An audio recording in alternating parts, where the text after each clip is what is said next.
specifically in the US, around, well, I guess the impact of COVID on search trends, especially with e-commerce focus, but also a bunch of other things. So that's going to be, I think, a really, really cool and exciting episode or two actually that are coming up. But needless to say, this one is going to be equally exciting because I mean it's us, right? So what can go wrong?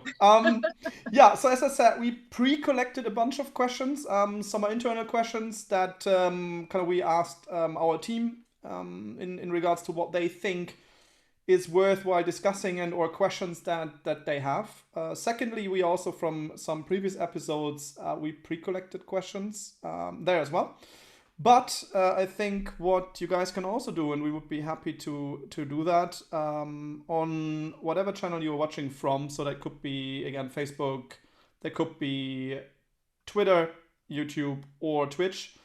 Feel free to just comment any questions or ask any questions that you guys might have. We have it, we're kind of monitoring those channels as well. So anything that comes to mind, also potentially like follow-up or additional questions in regards to what we thought might be worthwhile discussing, that that I think you can just do there, and we will try to see and squeeze them in, right? Exactly. Yep. Good. So I guess yeah, I think the way we do it is, I think last time I put the questions up, but I guess we can just I can just ask the questions. I mean, most probably are kind of going towards your direction anyways, Dominique. And then I just might add with either super comments or kind of follow-up questions to see if we think alike or have different takes on it. So yeah, let's see how that That goes. works. So I think one question, and that was pretty much the first one. That's actually one that I put back in because that was one that I answered during the SEO AMA.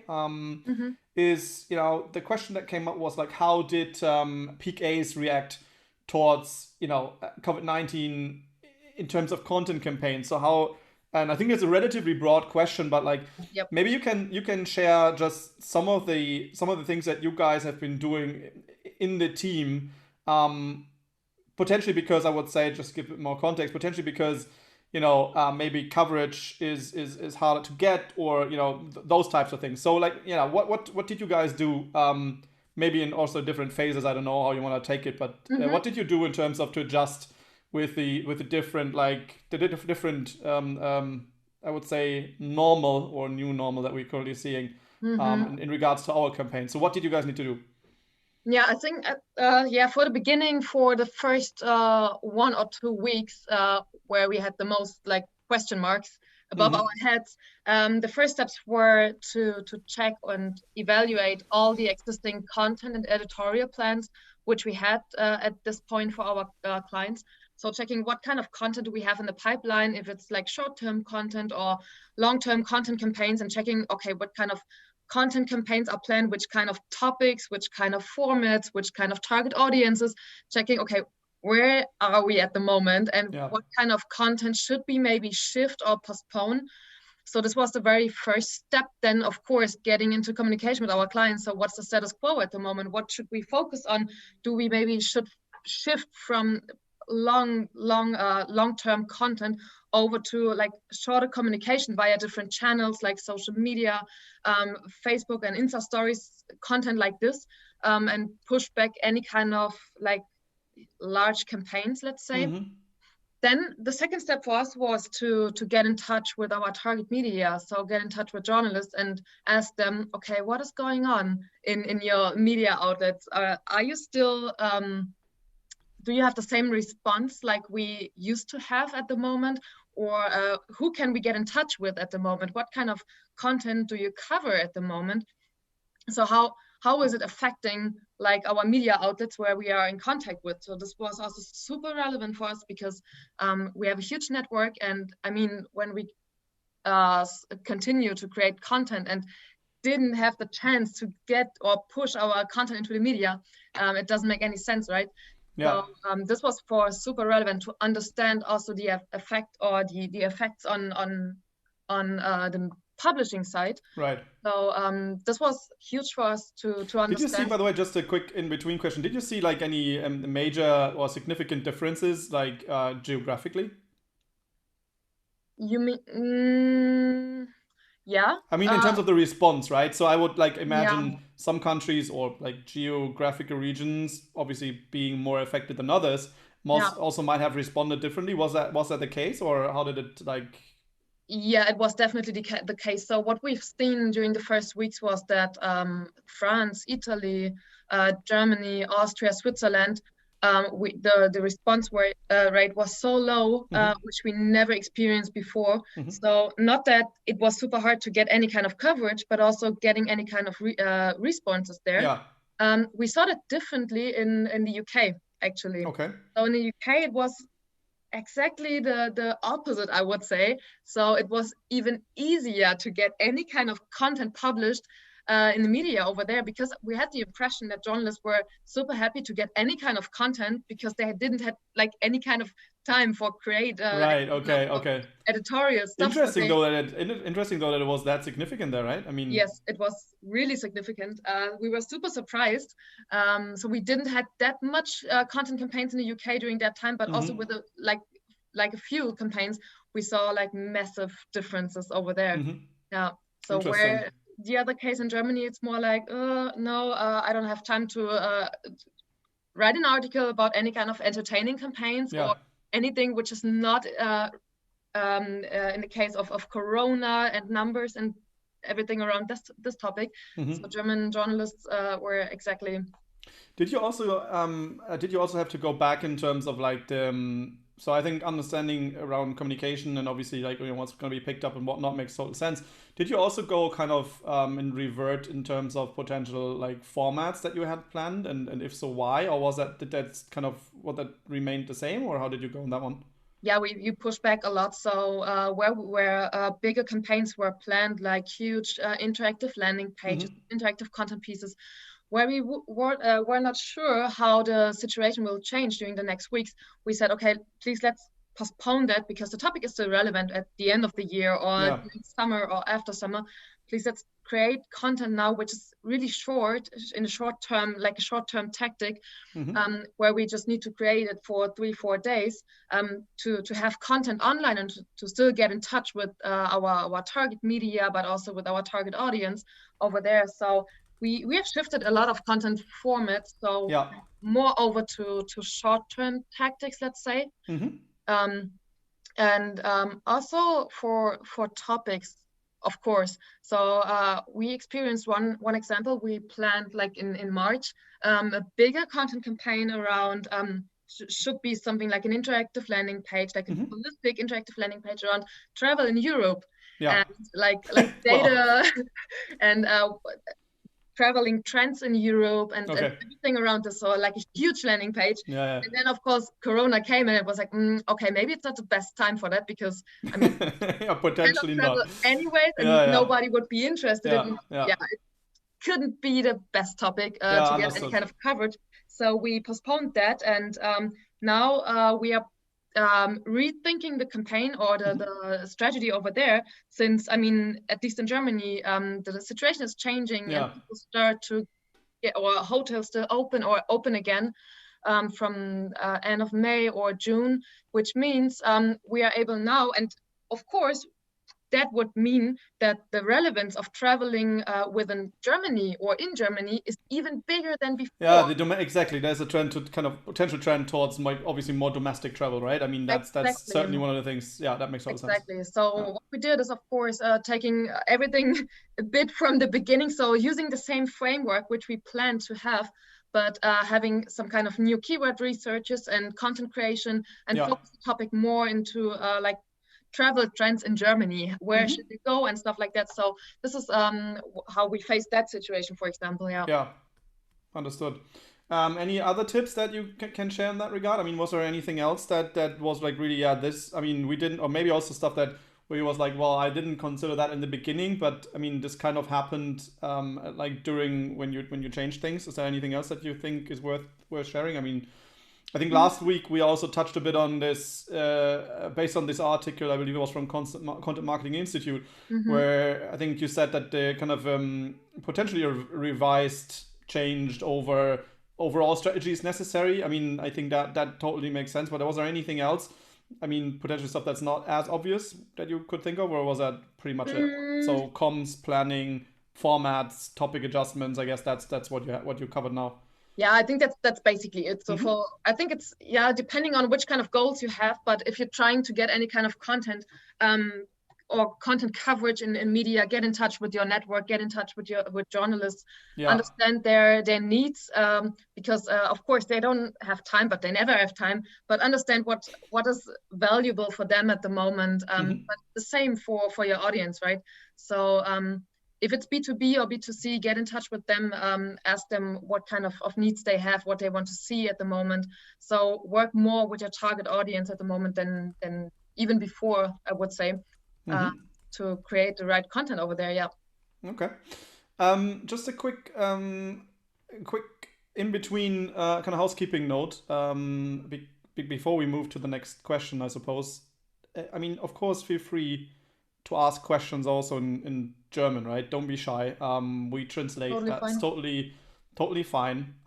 So ja, also gern Fragen auch auf Deutsch, natürlich jederzeit. Wir haben, glaube ich, eben auch den einen oder anderen internationalen Gast, deswegen machen wir es auf Englisch, aber ihr dürft natürlich gern auch jederzeit auf Deutsch Fragen, kommentieren. Wir freuen uns über jegliche Art von Interaktion. All right. So moving on to moving on to the next one. So that's one that I find quite funny. So quite not funny, but relevant actually, because there's a lot of like different phrases and words and wordings out there. So can you quickly, maybe a bit for the I would say like less experienced audience, describe or explain what in your definition, what is content seeding really? What does that mean, and how probably also how does it work, right? I think there's a lot of times people mixing up those things, like, so there's seeding, there's outreach, there's a whole bunch of like those English phrases that I think also, depending on kind of which market you look at, people understand totally different things. So like in your definition or our company's definition, what you know, what's content seeding? How do you guys do it? How does it work? Yeah. 5 minutes. Interesting. Yeah. Okay, I try to keep it short. Well, I just mute you afterwards. So yeah, I see exactly the same. So everything around content seeding, content promotion, content outreach. I mean, everything. Everybody's using like something. All or something. But I think there are like several meanings or definitions. Let's say.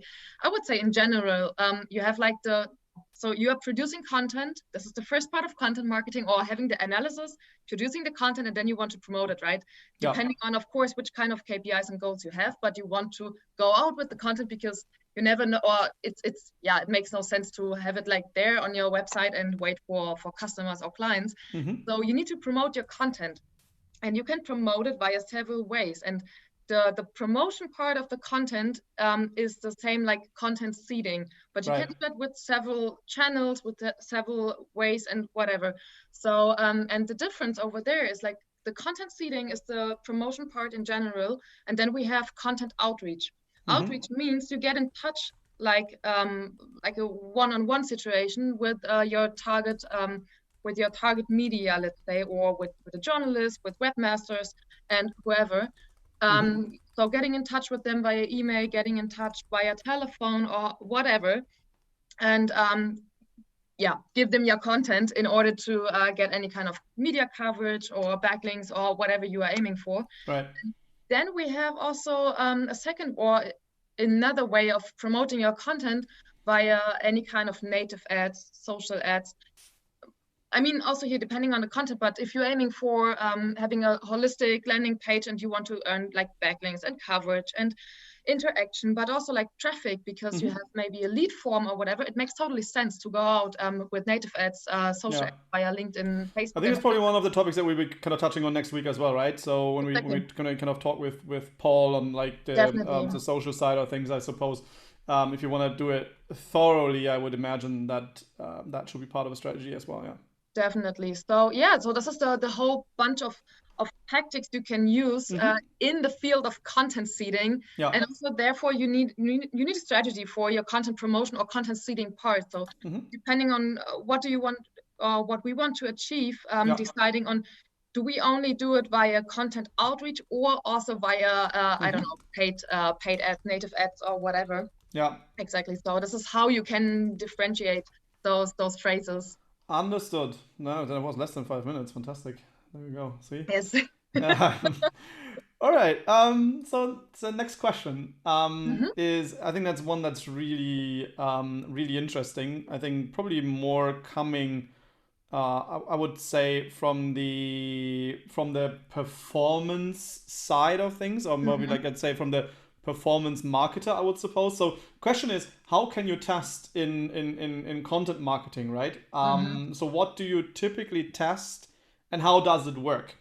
I think that's a relatively broad question, but I suppose it's directed towards the question, like, at least that would be what I would initially want to test, is like, how do I know if a campaign works, and then what are the results, right? I guess that's the question that everyone is wondering. So I have this content idea, so how do I know if it's gonna fly, right? I think that's the one thing, but I think also at the stage where we are at, and maybe you can like share a bit on those things that we're doing there, it's probably way more granular than that, right? So we're talking potentially about testing specific parts of a campaign, or elements to a campaign, not only like the output, but also how we go about like seeding, for example, right?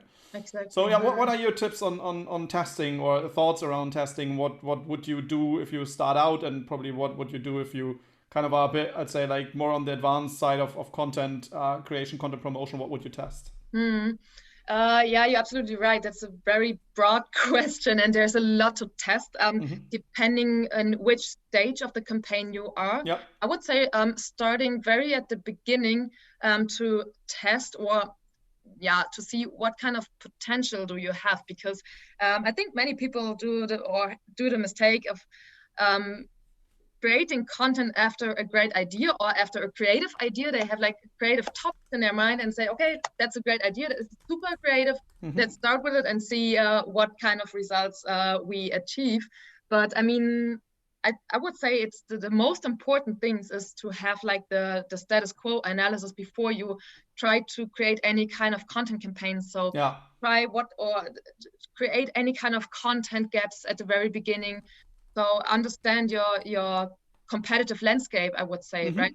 So take a look at what kind of content campaigns you already have, which kind of content do you already cover, but the same for your competitors, to see what kind of content works and which kind of content not. I mean, you can see for your competitors' content campaigns or formats, landing pages, whatever, what kind of success they already had. So you can learn so much after your competitive landscape content gap analysis. Well, long word, but so I think this is more or less the most important thing over there, but especially, or exactly the same with like backlink gaps and keyword gaps, to see what kind of potential do we have over there, and what kind of potential do we see. When this is clear and there is enough potential to achieve your targets, then it's about the content creation, right? So I would say, therefore, it's super relevant, the point of doing pre-outreach. So this is one of the, for us, most relevant parts of giving more predictability to our content success. Can you describe the process very quick? So what's pre-outreach for you? Yeah, so in a few words, it's like we are in a very early stage of the content creation. We have a concept in mind, and we have an idea, and we have some potential headlines in mind, and then we go out to like 5 to 10 target pages or media outlets where we know those is the perfect target audience, and this is the media we want to cover our content. We get in touch with them, but we do not, it's very important over there to have like a relationship before, so not doing that with with random people. So when you already have a relationship, go and get in touch with them and ask them for feedback. So like scribble your content idea or your campaign, and explain a bit what you want to achieve with the campaign, what kind of story you want to produce, and what kind of story you want to tell, and also what kind of format will come out, of course, but also what would you be able to give to the journalist when the campaign is ready, and give feedback or ask for feedback, of course. And depending on that feedback, this is super valuable. You are able, because you are in the early stage of the content creation, to go back to the drawing board, let's say, and adjust your campaign a bit. Maybe you recognize, maybe the format is not the right one. Maybe, I don't know, my target group doesn't want to cover any kind of I don't know, infographics, let's say, or it's too playful, the design, or it doesn't fit into editorial plans at the moment. So something like this could be also possible. So this is more or less the part of pre-outreach, which is also necessary there to test and give more predictability over there. I would say the next step is then you go deeper into the content creation to also test on your content. I mean, it makes totally sense when you work on a content landing page to optimize your content, right? And also the same here. So doing proper keyword research at the very beginning, optimize your content and monitor your keywords and see what kind of changes you can achieve over there. You shouldn't be afraid of course, you need to monitor that, but also going back and change your existing content, right? Or your content after its life. I mean, this is something a lot of people forget. This is what I see in many cases. So the content is not already or not 100% done once it's published. So you should always have that on your agenda to always go back after monitoring after a few weeks and maybe adjust a bit more, maybe put an additional content piece over there, like for another target group, but also adjust your editorial content parts, or when you work for, I don't know, featured snippets or whatever. So that's also super relevant over there. So keyword monitoring, or in general, monitoring of your campaign, and go back after the campaign is live. And then we have, of course, a part of content outreach or seeding. And when we talk about content outreach, also there, it's of course super relevant to have everything around email tracking, right? And the what kind of, so test different kind of outreach approaches, test different target groups, test different angles, subject lines, and everything around that. And use email tracking to see what kind of angles works best, what kind of, I don't know, target audience gives me the best response rate, for example. And then go deeper into that kind of target audiences. So how do you feel about headlines? Is that something that you test as well? Do you go straight away with like a bunch of headlines to start with? So what's your approach on that? Because I suppose like headlines, I mean, obviously being I suppose one of the like attention kind of catching elements. What's your strategy on that? You mean headlines on the content landing page or headlines in our outreach email? I would suppose both, but I would imagine more on the email outreach kind of situation. Yeah, this is something we test very intense, I would say. So this is something. So I mean, at the end of the day, every email you give over to a journalist is like a pitch, right?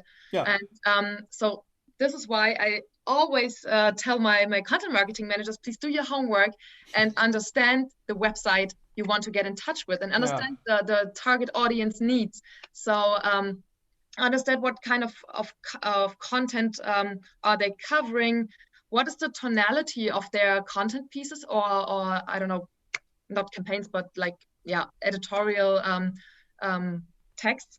So think about that one, and also about the current situation. So is it more, do we need something like super fancy headlines, like I do not want to say link bait, or clickbait, but I mean, there are also target pages where you go a bit more into this direction, but also testing headlines, like having the content format in the headline is also in many cases super relevant, because of course journalists do not have that much time, and giving them as much infos at the very beginning, of course, can increase the open rate, right, and the success rate at all. So testing that is also super relevant. And what's also necessary there, I would say, is not talking about subject lines or headlines at all in general, but also giving in your email potential headlines for those specific for those specific because offers, that right? ties in with the messaging then, right? Exactly, yeah. Mm-hmm. Yeah.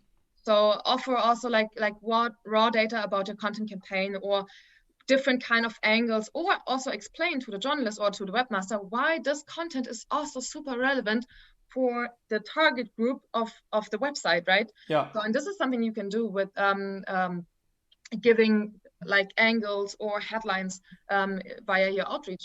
Got it. Definitely. Cool. All right. Mm-hmm. So let's move on to the next one. Yep. Which is it's a bit of a similar direction, not testing, but I think more towards the question around preferred, potentially your preferred, but also like maybe clients' preferred measurements, KPI. So how would you say, okay, this was a successful campaign, or kind of it failed entirely? So what would you say, and what would you recommend in terms of measurement? I suppose there's again more than one answer to Definitely, yeah. this question, but maybe you can provide some guidance and thoughts on how you would usually measure, let's say like the wish you what kind of scenario, but also what's kind of the backup plan if that's not possible. So what is your take on measuring content campaigns? Yeah, that's also kind of tricky, I would say, and I would say it's basically based on your previous analysis, which you have done before you getting into content creation. So what kind of KPIs and goals should be defined for the specific content campaigns? And yeah, as mentioned, it's pretty depending on which kind of goals you want to achieve. I mean, everybody wants to achieve any kind of goals and all the KPIs, Right. of course. But in general, I would say when we talk about, let's start maybe with brand awareness. When we talk about brand awareness and we want to increase that one within content, I would definitely say like website traffic, of course, page views and downloads when we have like downloadable content. And when there's kind of a lead gen component to it, probably. Definitely, exactly. When we talk about engagement KPIs or goals, engagement goals, then I would more go into interactions, let's say, like likes and shares, comments on where you publish the content, so on your blog maybe, but also on social media. So everything around engagement KPIs, of course.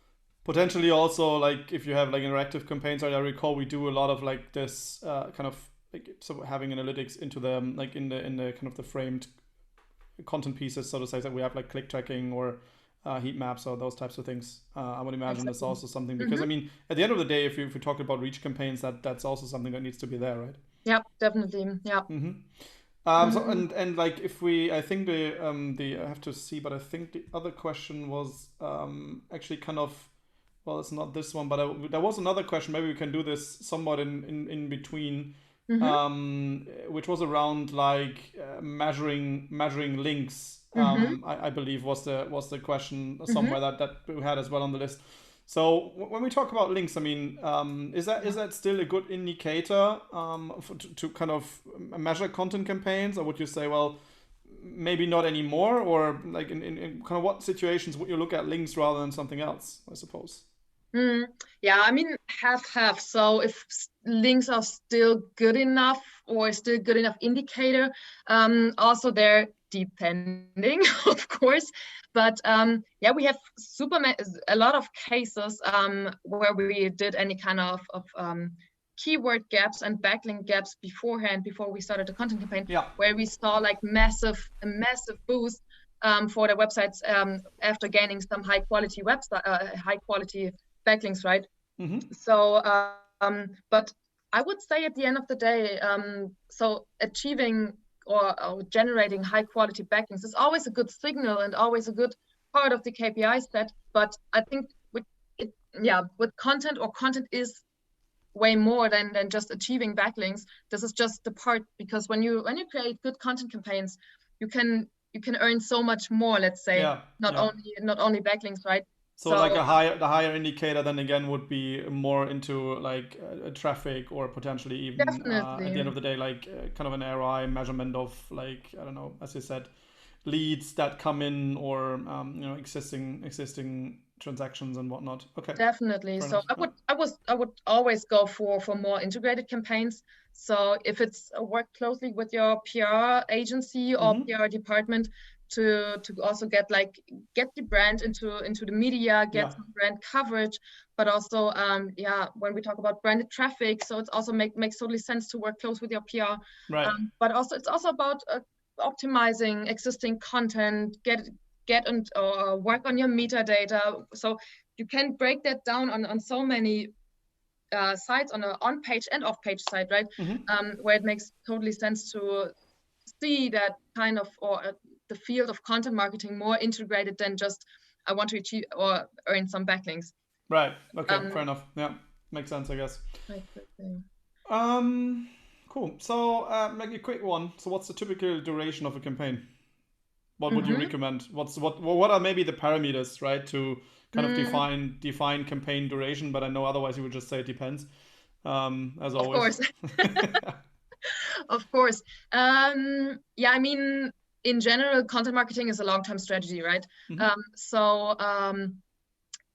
The best case would be to use content marketing as a long-term strategy and have something like a quarterly evaluation about what have you done and what kind of goals goals have we achieved. But when we break that down into campaigns and we talk about like real campaigns where we not talk about an editorial blog post, but more into, I don't know, interactive, dynamic content campaigns, I would suggest to always have like 3 or 4 months campaign duration, where the half of the time, like 6 to 8 weeks, is for the status quo analysis, for the ideation, and for content creation. And you always have in mind that please use at least 50% of the whole campaign for the content outreach or content seeding measures, because especially when we talk, content seeding, when we talk about native ads and social ads, this is a tactic which is super fast, of course, when you want to generate some traffic. But when it's about content outreach and you want to get your content pushed into the media, right? Trust me, you need time for that. So what's your okay, understood. So that means basically but why half? Why is it not 2/3? Is that just the Dominique rule, or is there anything other to it? Yeah, I mean, when you creating like bigger content campaigns, when we talked about interactive or dynamic content campaigns, it's kind of cost consuming, right? So you need time for creating that. It's kind of expensive, let's say. And when you would create content for, I don't know, 6 weeks or 8 weeks, and then do like outreach for 2 weeks, right? Of course, it's not possible to get like 100 media publications within 2 weeks, and then it wouldn't make any sense to stop this campaign. So I would say at least 50% for outreach. The best case would be also even more, depending on the potential you still have. But the longer the outreach period is, the more cost effective your campaign is, right? Right. So this is why this is the Dominique rule over here. But I mean, we have tested it in so many. I don't know. We have like produced more than 1,000 content campaigns, and whenever we saw that, I mean, what we do at the end of every campaign is like break down everything we created and have done to evaluate also the success of the campaign. And whenever we stopped because of any kind of reasons, the outreach period too early, then of course we evaluate and calculate everything back to what is the cost per link for that kind of content campaign, how many brand mentions did we earn, what is the kind of, or also everything around keyword rankings and traffic and everything around this. I mean, this is everything goes together at the end of the day.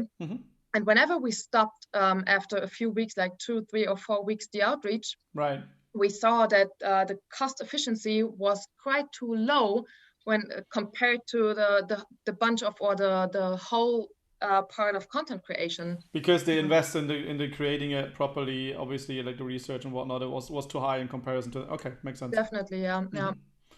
So, like a typical campaign is usually not just a week or 2, but rather a bit longer, I would say. Yeah, definitely. Fair enough. Okay. Let's talk a bit about data. I know that you guys kind of have been using or like actually are doing a lot of campaigns that are somewhat data driven. Mm-hmm, I would say. I think that's probably mm-hmm, the right way to phrase it. And I think so. One of the reasons I think, but maybe you can correct me or just add on this, is that oftentimes works really well for like the more kind of international campaigns, mm-hmm, kind of yeah, using and reusing data is relatively straightforward if they are relevant in terms of localization, right? I think that's one of the big reasons why we're actually doing it. The question mm-hmm. is more tailored into a bit of a different direction. So the question was, so what's your take on using kind of existing data, if you so will, so in-house data or data that kind of that a client or that you yourself have versus something externally kind of free data or market research institutes, obviously, right? Not everyone is sitting on a big pot of data that you can either access or easily access, I'd say. I think Mm-hmm. there's oftentimes, I mean, I think we have seen some interesting reasons of why people can't access data in the past. So, Mm-hmm. what's your take on that? So, is it internal? Is it external? Is it both? How? Why? What should people do in terms of data? Mm, What's the recipe for success there? yeah, yeah. Also here, I would say, yeah, like pros and cons for both sides. Mm-hmm. So for internal content or internal data, I would say it's mm, at the end of the day more unique. I would say Mm-hmm. because Yep. if you have enough budget, everybody can go to a market research institute and Fair get enough. some Okay. data, right? Yeah. But when you're a bigger company, which is also like any kind of press relevant, Mm-hmm. it's super relevant to publish those data, and you are the only company which has access to that one, right? Because you're the originator of the data, right? Definitely, Okay. yeah. Fair enough. So this is something which is a yeah, a Which good is a point pro over for the here. for their own data. Yeah. Okay. Definitely. So using that one is, yeah, they're super unique, and this is super interesting because Mm-hmm. there also content marketing and PR goes pretty much hand in hand, Right. because you can use that with press releases. You can have like huge content campaigns. You can use that for your B2B clients, Mm-hmm. depending on which kind of content you use, which kind of topic you cover. But this is pro for internal data, I would say. Yeah. But it's also important over here to be very careful which kind of data you use, of course, because I would say when I'm thinking about an example, but in general, you should be very careful which kind of data you use and share with media, depending or in the field of your own customers. So when it's very sensitive data, you should be always very careful Mm-hmm. to not publish too much and to not talk about too much about like specific data about your customers, of course, but also when we talk about the competitors, right? I mean, this is something, as I mentioned, you are the only company in person you Yeah. to have those data. And when you publish too much of them, it's always a bit tricky because you tell not only the media, but also your competitors Got it. Mm-hmm. a lot of stuff about your company. When we talk about external data, I would say they are always a bit more reliable, when it's Mm-hmm. possible to say that, because of course you have asked like 1,000 or 5,000 or 20,000 people So about their opinion. sample size is critical. Was that what you're saying, right? Yeah, definitely, Mm-hmm. definitely. So it's not only your own customers where you publish the data, but it's more like a broader view of opinions or whatever the topic is about. Mm-hmm. So therefore, the data from external sources like Market Research Institute is a bit more reliable, and this is what we hear a lot from journalists as well. Yeah. Whenever we use data only from the company, they are a bit like, okay, yeah, it's interesting, but does it affect or show the current situation in the country? Because you only take a look at, I don't know, 20,000 people which are customers of your Yeah. company. This is Yeah, yeah, because that's kind of a limited view, right? So what yeah, you're saying is potentially if you can afford it or have the possibility, like a combination would be probably something that's worthwhile doing. Definitely, yes. We have done that in several times after we experienced that only working with internal data is not that reliable, and working with only external data is maybe not unique enough. Okay. We mixed that up. So in the first step, like using the data of our clients, evaluating them, and think about some kind of stories what we can create with our content campaigns. And in the second step, go to the Market Research Institute and ask questions and ask questions and face them with our results we had from the company, right?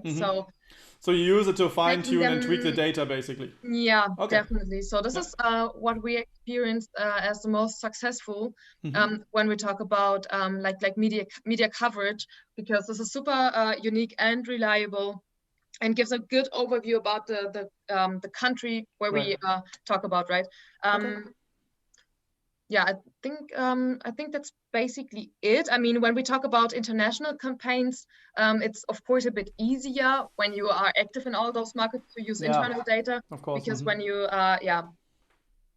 do like the Market Research Institute surveys across, I don't know, 20 countries, that gets costly, right? Yes. Can you give like any do you have any numbers in your head of what like people would need to calculate for, or is it, I mean, I can't recall, but maybe you have some numbers in your head that you would need for like the market research stuff, or a minimum maybe?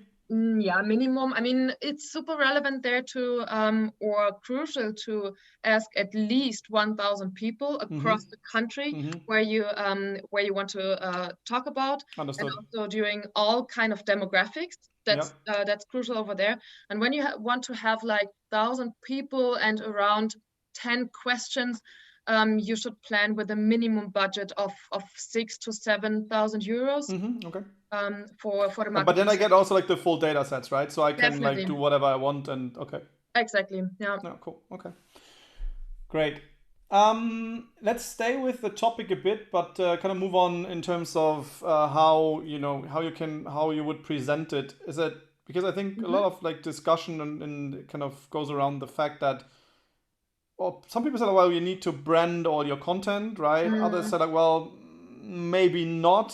So what's your approach and why? I mean, I suppose part of the answer is that it also kind of goes back to the initial goals that you defined, right? So is it branding, is it brand awareness, or no?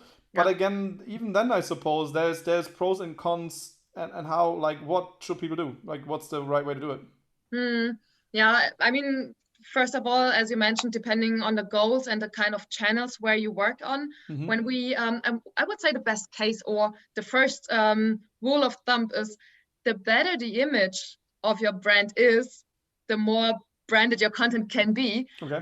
And when we talk about like a long-term content strategy or like a holistic, huge campaign, content campaign and landing page, you should work definitely with different kind of assets, content assets and content pieces. So I would say the best case is to have like a non-branded content landing page, like standalone landing page with your own content or content design, landing page design. Of course, you can use still the corporate design a bit when we talk about fonts and colors, but maybe push back the logo a bit more and not having it huge in the header, and also the categories and everything around that. Push that maybe back whenever you talk about content promotion, content seeding. So what you can do over there is like having the, first of all, non-branded content landing page, publish the content there, different kind of content assets, and have like when we did the study, for example, and have like an interactive landing page with different kind of charts, but also a white paper.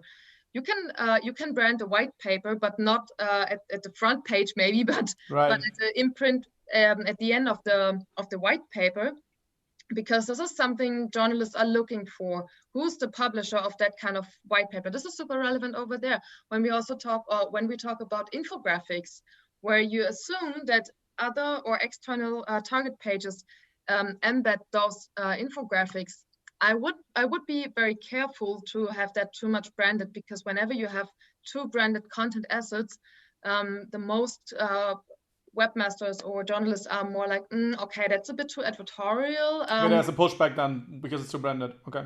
Yeah, definitely. So content pieces like that, I would be very careful and yeah, leave out the branding part. Right. And but then we have, of course, out of our huge landing page, data-driven with a study, where you can create like a short assets for social media. Those one you can publish, of course, a brand, of course, because you push them out via your channel anyways. So it doesn't make any sense if there's a logo or company name or not. So I would say, please, yeah, always focus on the kind of channel you are working on at the moment.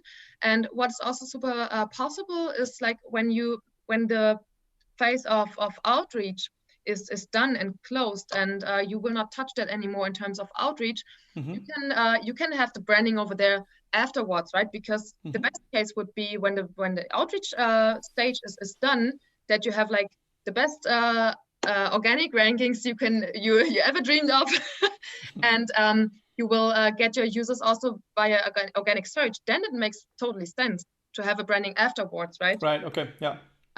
But as soon or as long as you are in the phase of content outreach, I would be very careful with that one. Yeah. Understood. Okay. All right. So moving on, what else do we have on our list? Next question, I think that we should talk about because we have 10 more minutes roughly. So where does, in your opinion, where's the border between kind of content marketing and online PR, right? So where does it blur?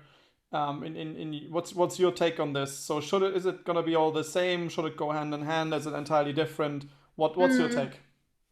Yeah, this is basically a question I need to answer in many cases, because this is something I think a lot of people are asking themselves: what is content marketing? What is online PR? Where's the difference? And I would say, in general, of course, online PR, or the field of online PR should focus on more like having more a company focus, right? Getting company information into media, and covering content like topics around the company, but also like financial reports, press releases, and everything around that. So this is what they care of. They want to get the company name into media. Right. Content marketing is pretty close, but maybe with a bit more SEO focus, maybe.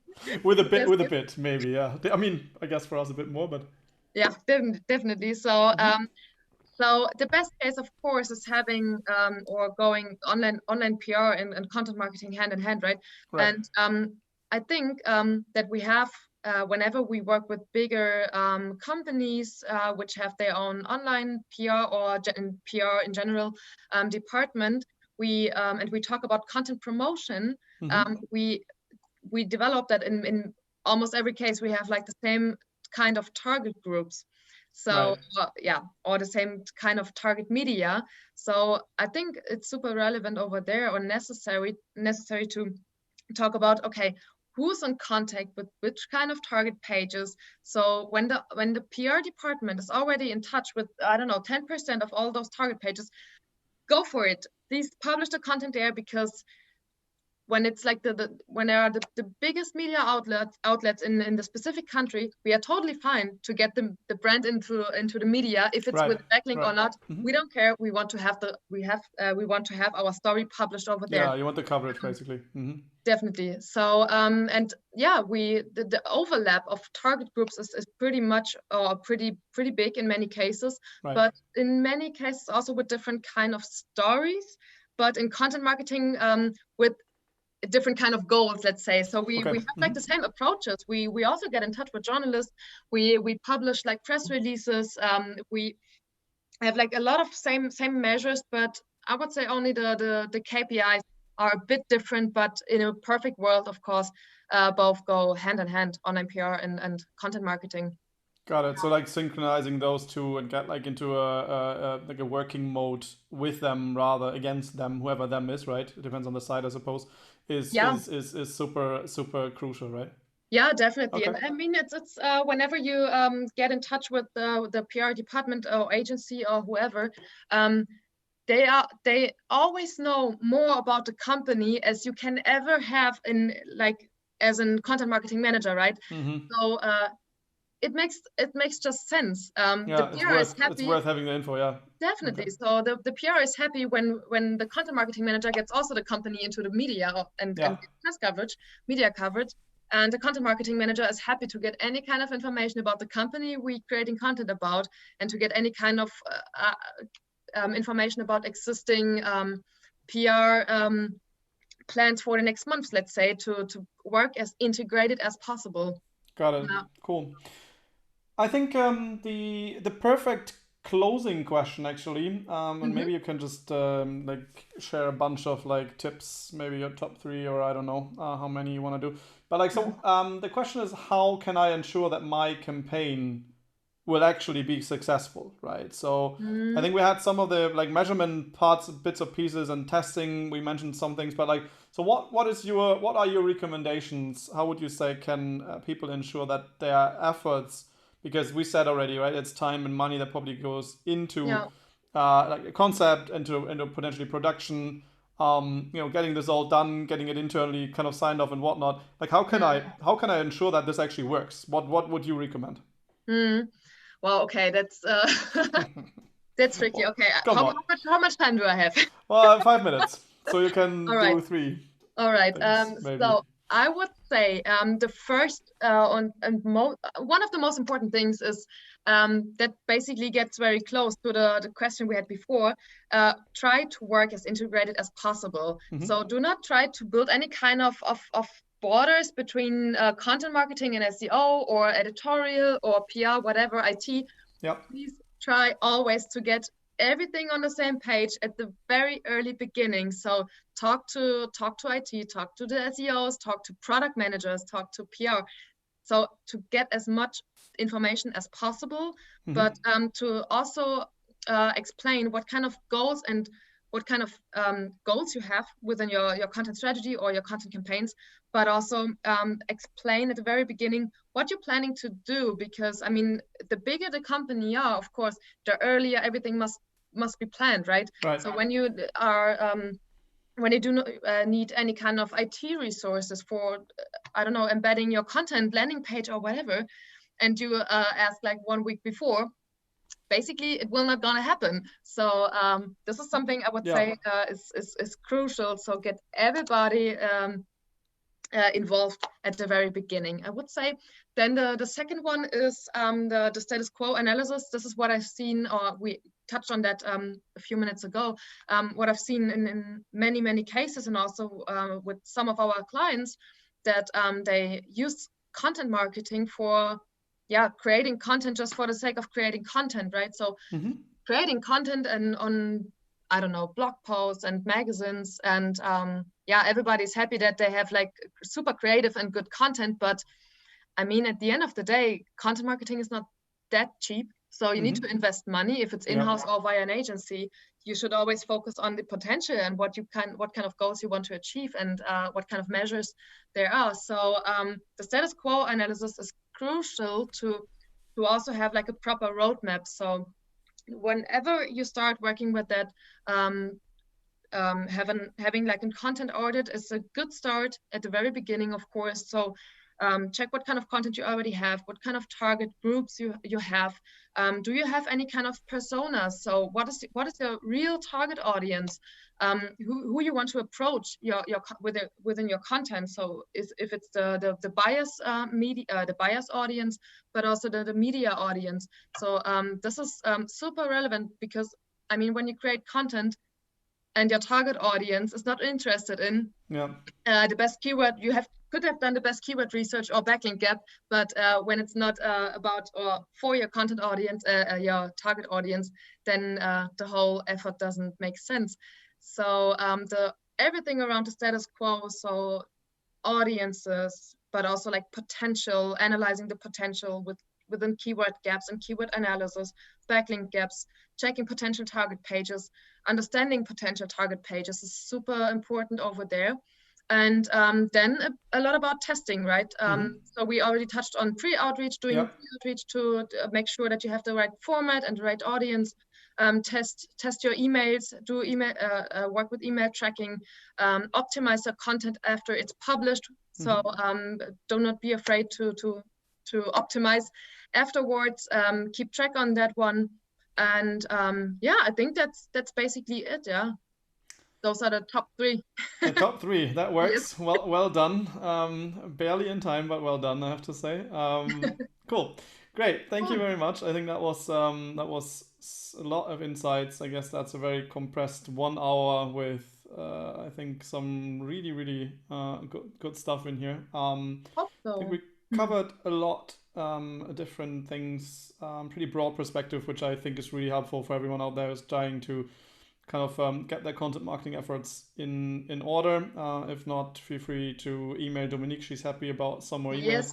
emails. That always works. I think with that we already down to almost 1 hour, so time is running. Again, we will be back next week with an episode a bit different from what we usually have done, talking a bit about social, paid social, so Facebook, Instagram, and some of the things that our teams have been doing there. Trying to tie that in with the stuff that Dominique's team is up to. So I think that should be very interesting. So we, I think next week are going to be on Tuesday, actually. Yep. Due to the short week this week, we thought that Tuesday would be good. However, though, same time, so 4 p.m. German time. And again, as always, feel free to please leave feedback, your comments, either email us, as some of you have done in the past. That's really cool. Thank you so much. Or just, on the below the video streams. That always works. I guess with that, Dominique, any further smart closing remarks that you need to get done, or are we signing off for this week?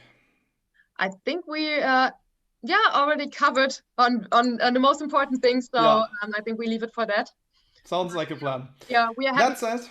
and further questions. So I would say see you next Tuesday, right? Exactly. See you next Tuesday. Cool. Cheers. Bye bye. Thank you. Bye.